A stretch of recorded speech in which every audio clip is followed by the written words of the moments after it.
in NBC's great parade of new shows.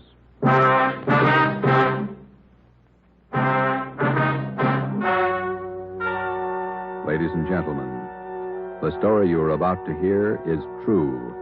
Only the names have been changed to protect the innocent. NBC brings you Dragnet.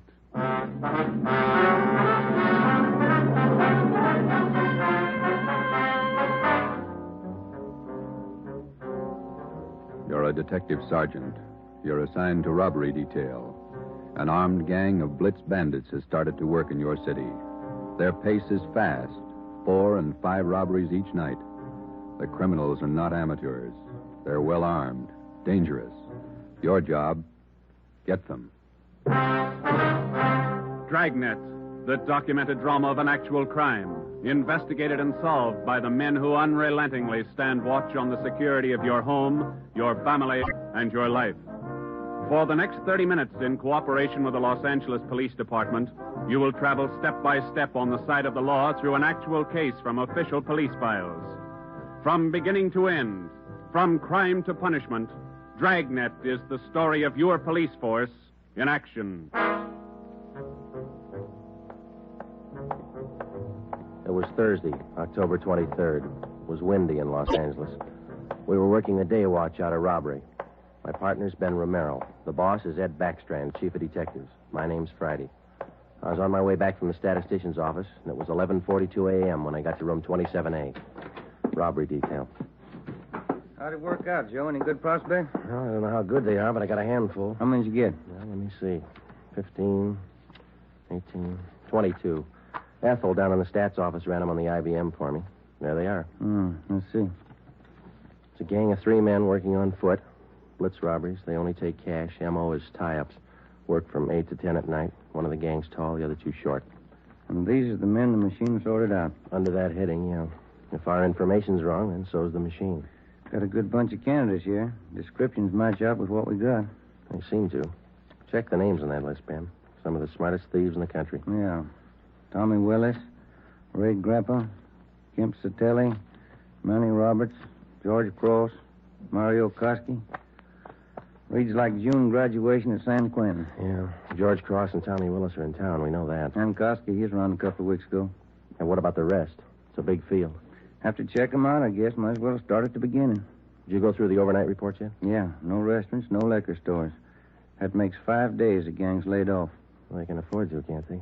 18 robberies in 24 days. That's a pretty good haul. This stop-and-go strategy of theirs, Joe, it's got me.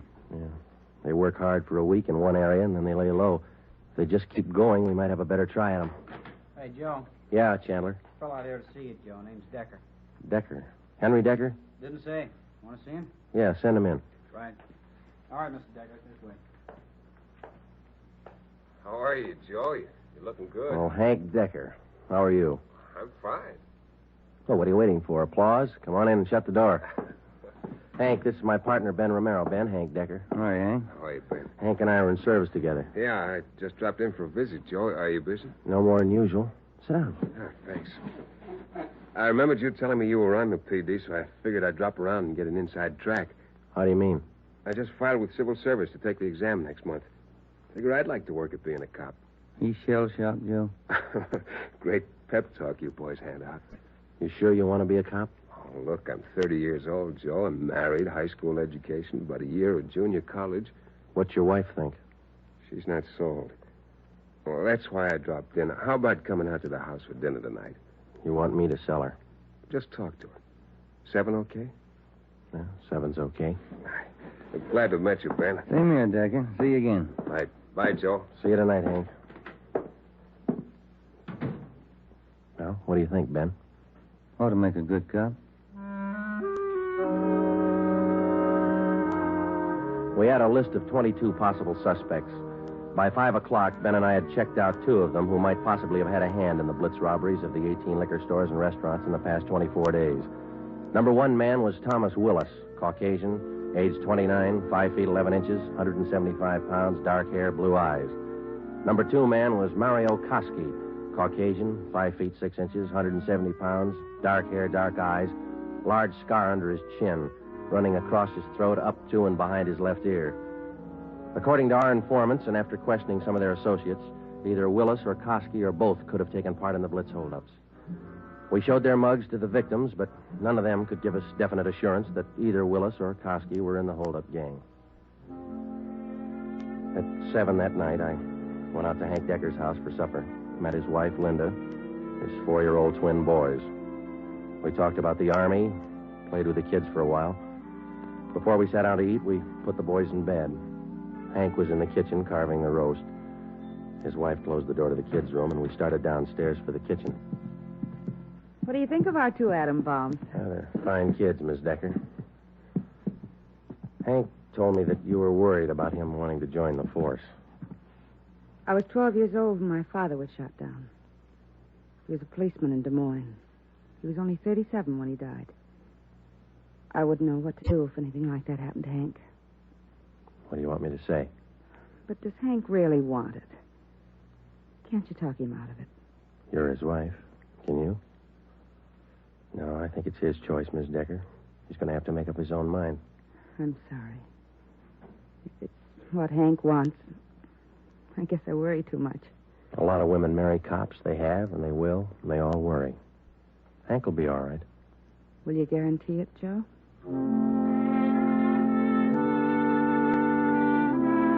During the next month, I heard from Hank Decker only once. He was studying hard. During the same month, Ben and I were working hard, trying to find some kind of a concrete lead to break the Blitz gang. There had been no subsequent holdups which seemed to tie in directly with the gang or its operations. From the list of possible suspects which Ben and I made up, 18 names had been eliminated for one reason or another. Either they were in jail at the time of the robberies, out of the Los Angeles area, or out of the state. But 4 names remained: George Cross, Tommy Willis, Mario Koski, Julian Brock. During the latter part of the month, George Cross was booked on a minor charge, and we questioned him at that time. He showed no knowledge of the holdups. Nearly 2 months after the robberies were committed, Ben and I were still without a solution as to the whereabouts of the gang. Never known a Blitz gang like this way before, Joe.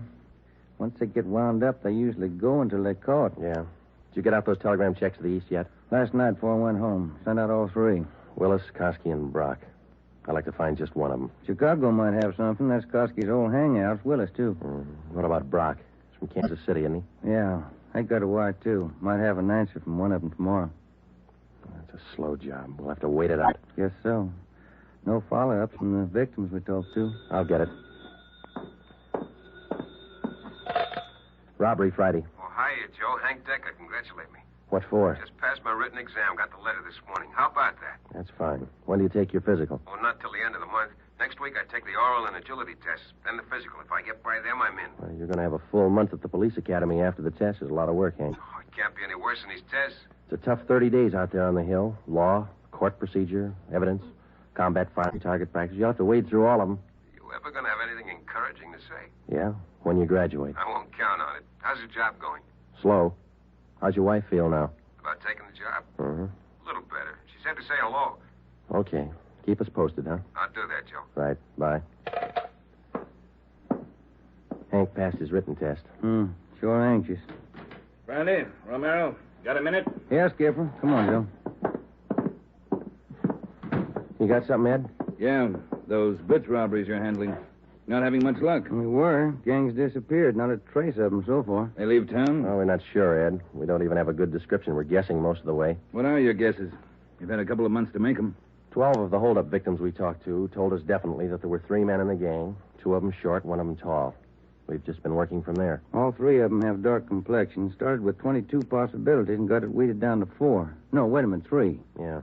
Tommy Willis, Mario Koski, Julian Brock. Willis and Koski are Eastern Hoods. Brock's from the Middle West. And where are they now? Haven't showed their faces around town. Checking some of the cities in the east. That's about all we got, Skipper. Not much for 2 months' work. Thieves can't be that smart. Right now they are. We've sounded out every lead we had, Ed. We're doing our best. Either of you ever hear of a man by the name of Al Mishikov? No, I don't think so. Chicago gunman in the old days, wasn't he, Ed? That's right. I thought he was doing time in Joliet. Paroled last year. Got a tip he was spotted on East Broadway night before last. You figure it might tie in with our job? I don't know. Find out. If I remember right, Mishikov's brother used to be pretty friendly with Mario Koski. I helped send both of them up 13 years ago. Same rap, robbery. Was that all you heard, Ed? Somebody spotted Mishikov? That's all. If you can track him down, you might get some kind of a lead. That's more than you got now.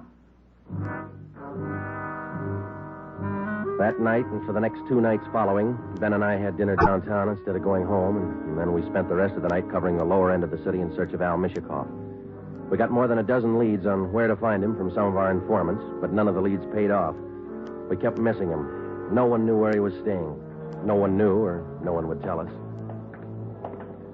Worst thing about this job, Joe, leg work? We must be averaging 10 miles a night. My feet say 20. Almost midnight. Here's McCarthy's place. Let's try it. Right?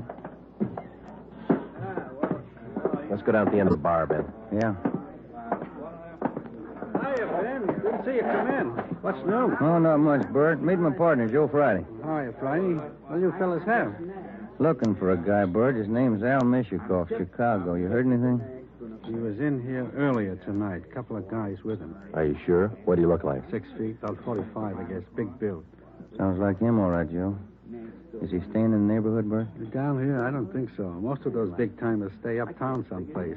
You looking for Mishikoff? I'd like to talk to him. How long ago was he in? Oh, about 8 o'clock. A couple of guys with him. They were talking about driving out to the airport. Something about Las Vegas. Uh-huh.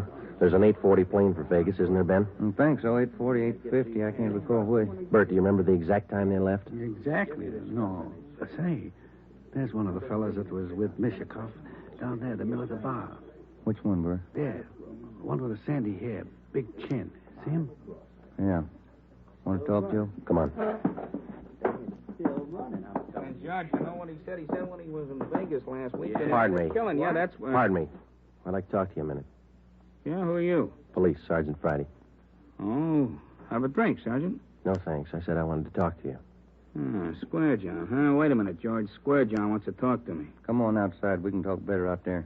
I ain't done nothing. What's the pitch? I got a right to know. Let's go outside. Maybe I don't want to go outside. I think you better. Come on. All right. Quit shoving, you dumb cop, shoving people around. What are you trying to do? Every sausage. All right, down this way. Car's parked up the next alley, Joe. Hey, look, what's this all about, huh? I got a right to know. You were seen with Al Mishikoff tonight. Where is he? Who? Al Mishikoff. You want us to spell it? I don't think you can spell your own name. Nobody's asking you to play smart. Where's Mishikoff? Out of town. What do you care? Here's the car. All right, inside, you. Now, look, you got me wrong. I ain't done nothing. Where's Mishikoff? You and some other guy drove to the airport with him tonight. Let's have it. I'm clear, I tell you. I just drove out with him, that's all. Where'd Mishikoff go? Vegas. Took the plane for Vegas. When? About 8:30, 8:45. What's up, anyway? Who's the guy traveling with Mishikoff? Nobody. Who's the guy traveling with Mishikoff? Koski. I just met him tonight. Mario Koski, is that the guy? Yeah, I'm leveling. I ain't done nothing. Ben, get to a phone, call the office, contact Las Vegas police. Ask them to pick up Koski and Mishikoff. When we got back to the office, we questioned the man we had picked up for almost 2 hours. His name was John Delmar, an ex-convict. He'd been paroled from Folsom Prison 2 months before after serving 3.5 years for burglary. He said Mishikoff was looking for a man to work with him and Koski. He didn't specify the work. Delmar said he refused the offer, but they parted on friendly terms. He said Koski and Mishikoff told him that they were going to Las Vegas for a few days, then return to Los Angeles. But when Ben and I checked back with the Las Vegas police the next morning, they reported that nobody answering the description of either Koski or Mishikoff was seen arriving or leaving the airport. We checked with the airlines and sent inquiries to law enforcement agencies throughout the entire area. No sign. 3 weeks went by. Still no sign. Nothing in the overnights, Joe. No, not a thing. Oh, yeah, same here. Reno, Sacramento, San Francisco. Nobody's seen them. Ain't got to come out sometime. We can wait. Yeah, we can wait. Gets on your nerves. Let's check with Backstrand. Maybe he's got a job for us in the meantime. You're getting as eager as your friend Hank Decker, Joe. Incidentally, how'd things turn out for him? He passed all his exams, putting in his month's training at the academy now. He should do all right. Oh, yeah. Hi, Mike. Skipper busy? Not in his office. Won't be in till afternoon. What's the matter? He's got a lecture at the police academy this morning. Thanks, Mike. Come on, Ben. Ben and I drove out to the police academy near Elysian Park. We went out to check with Ed Backstrand on the Blitz robberies, not to listen to his lecture. When we walked into the classroom, he was just finishing up, so we sat in the back of the room and listened. It was a pretty good speech. Because of the alertness of the arresting officer, his talent for memorizing detail, and his knowledge of how a criminal acts under a given set of circumstances, the arrest was made. Well, that's about it, gentlemen. Thank you for your attention.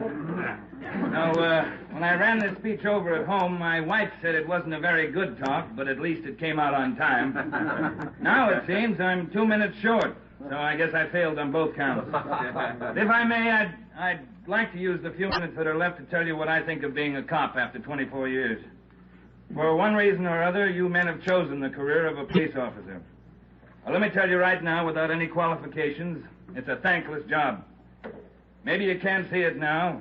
Maybe you think I'm exaggerating. But when you graduate next week and get that uniform on, your whole lives are going to change. You're going to lose friends, a lot of them. They'll want parking tickets fixed, some other favors. You'll have to turn them down, so you'll be a heel, a fathead. When you're on the beach, you're going to meet the cream of society and the scum, the lowest. Sometimes you won't be able to tell the difference. Some of you will have to work with thugs, stupid gangsters, dope addicts, cheap women, all the human garbage you can find in a big city. You'll come home at night and take a shower to wash off the dirt, but you still won't feel clean. That's the job. When you buy a box of candy and bring it home for your anniversary, the neighbors will say you chiseled it. When you save up a few dollars and buy a new car or some furniture for the house, it's graft. People are going to want favors. They'll offer you things, a free beer or a new dress for your wife. If you take it, you're a chiseler. If you don't, you're a tough cop. Well, here's a piece of advice. Take nothing from anyone, no matter how good a friend he is. Pay for everything you get and don't ask favors. Treat everybody alike, no matter what they look like or what they believe in. You don't play favorites. There are going to be times when a few men in the department get out of line. The newspapers will play it up because it makes good reading, and the average John public will love it, because that's the only way he can pay you back for that traffic ticket you gave him. Being a good cop is a hard job, but it's a good one. Let me warn you just once more. It's one of the most thankless jobs on earth. That's all, gentlemen.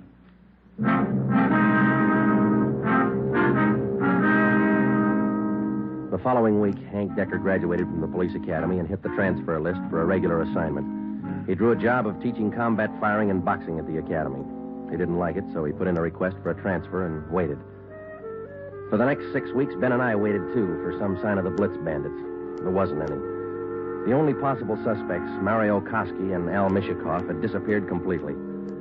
We kept a close check on every possible avenue of information. Still, no sign. Ben and I were transferred to the night watch on robbery for a few weeks, and that gave Hank Decker a chance to drop in and visit with us a couple of hours when he went off duty at the academy. He was still as eager as ever. Hi, Ben. Joe, anything new? Hi, Hank. Nothing here. What about the academy? Oh, big news. What's up? Getting a transfer starting next Monday. Going to start on a beat. Thought you were all tied up with that boys' club you started out there. Oh, I was, but Hanson's going to take over when I leave.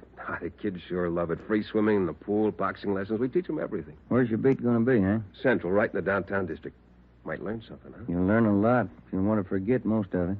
Look, it's 7:15. Don't you ever go home for dinner, Hank? Oh, getting the wife used to it. This new shift's going to be night work, you know. Wait till you're on it for a year, and then you tell us how you like it. A year? I want to be in the detective bureau after a year. Well, you're not even going to last a year if you don't get home to dinner. Your wife's called twice this week already. She calls me. Okay, when did she call tonight? She hasn't yet. Oh, I guess I better head her off. Let me know if anything breaks, huh, Joe? I'd like to tag along. Okay, Hank. Well, on your way. Okay, good night. So long. Good night. Yeah. How eager can you get? Were we like that when we started? Not me. I never had that much energy at one time my whole life. Hot shot, Joe. I'll get it. At 767 East Broadway, a liquor store, 211 and Sluggy. At 767 East Broadway, a liquor store, 211 and... 767 East Broadway, 211 liquor store. Let's go.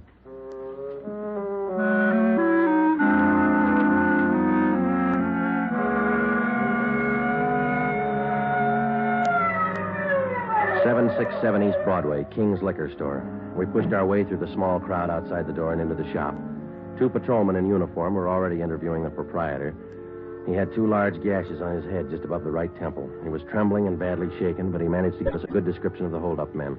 Yeah, I can tell you what they look like. 3 of them. One short, one tall, husky, another short, fat. You remember what they were wearing? Coats. All 3, dark coats. One of the short men, he had a big scar here on the throat, like this.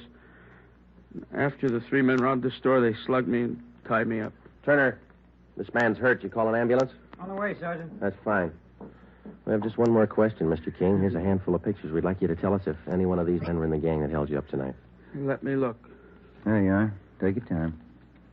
No, not him. No. Oh, this one. Here, he took the money from the register. Would you look through the rest, please? Were there any more? Let me see again. No. Oh, here. Another one. The fat one with the scar. This is him. I think he's the one that slugged me. Thanks, Mr. King. Here's our card. We'll be contacting you later. Turner, will you and your partner take the crime report? We've got some checking to do. Right, Sergeant. Thanks. Come on, Ben. Yeah. Koski and Mishikov. You picked out both of them, Joe. Yeah, he certainly did, didn't he? Attention all units. Attention all units. Wait a minute. The southeast corner of Broadway and East 3rd, a liquor store and restaurant 211, code 3. All units. The southeast corner of Broadway. Come on, Ben, let's roll. and East 3rd.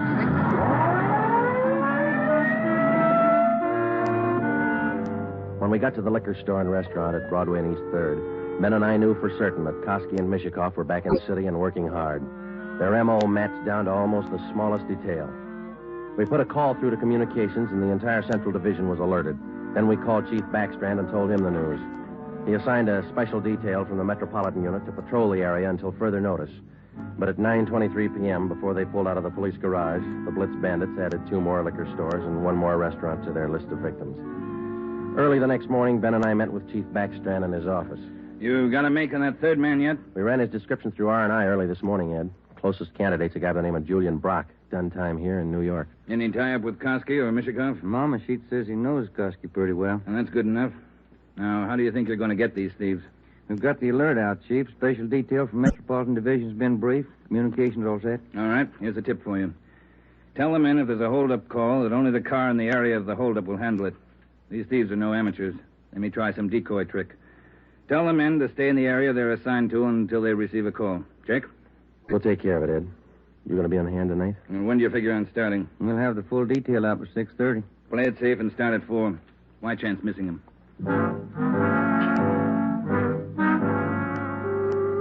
At 3:30 that afternoon, we left the police garage with a special detail from Metropolitan Division, and we started to cruise the central area.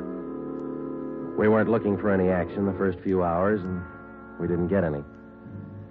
The 5 o'clock traffic in the downtown area was heavy as usual.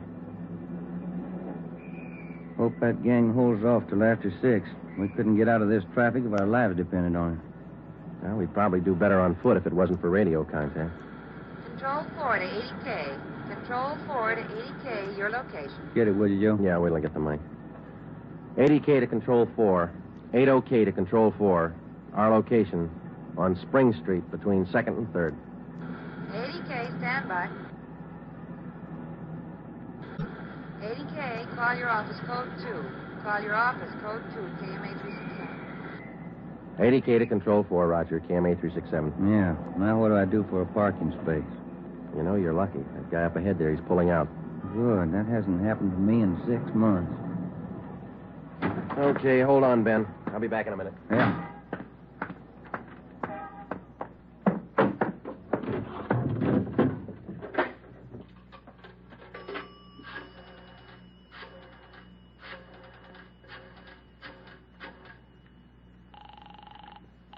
City Hall. 2511. 2511. Robbery, Chandler. This is Friday, Bill. You want us? Yeah, just a minute, Joe. Chief wants to talk to you. Hello, Friday. Yeah, Ed. Cruiser car just brought in a guy answering the description of Mario Koski. Yeah? Get over here right away and question the guy. If it is Koski, we can all go home early.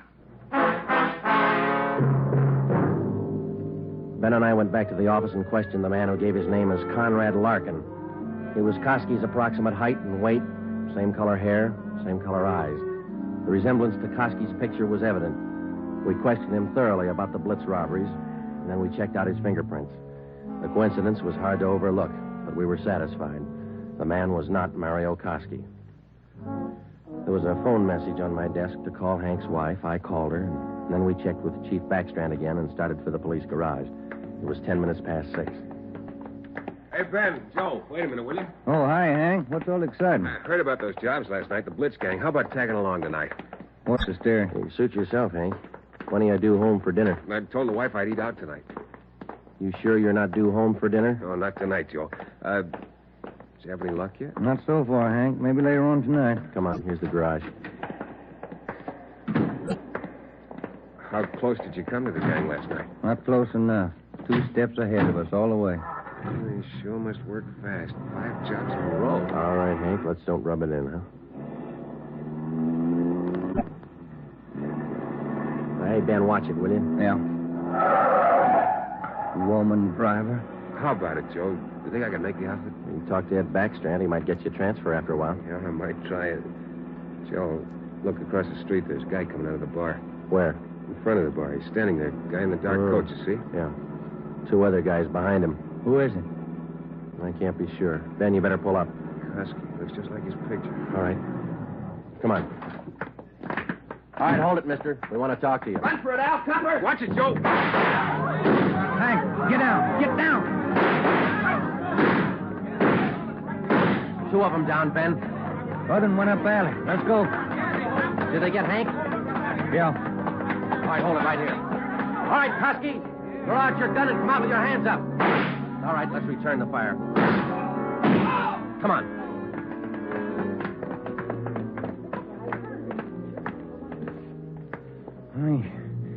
He had his chance. Yeah.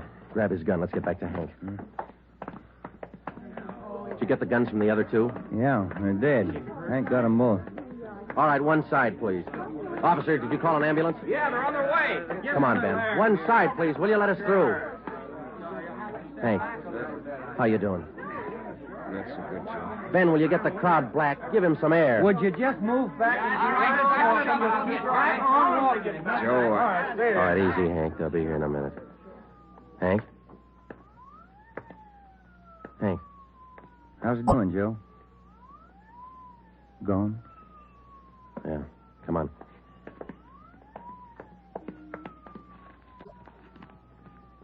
What have you got, Joe?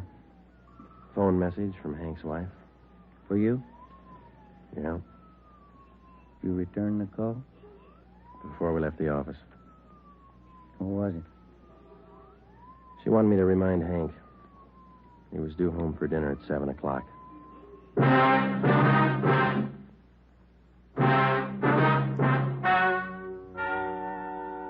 The story you have just heard is true. Only the names were changed to protect the innocent.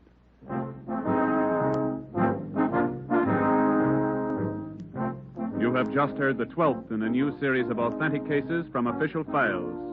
Technical advice for Dragnet is furnished by the Los Angeles Police Department. Tonight's program is dedicated to Patrolman James Frank Goggin of the Cleveland Police Department, who, on the morning of January 13th, 1939, gave his life so that yours might be more secure. Dragnet came to you from Los Angeles. If you enjoyed tonight's production of Dragnet, you'll want to listen to Richard Diamond, private detective, as played by the screen's romantic tough guy, Dick Powell, heard Saturday on most of these NBC stations. This is NBC, the national broadcasting company.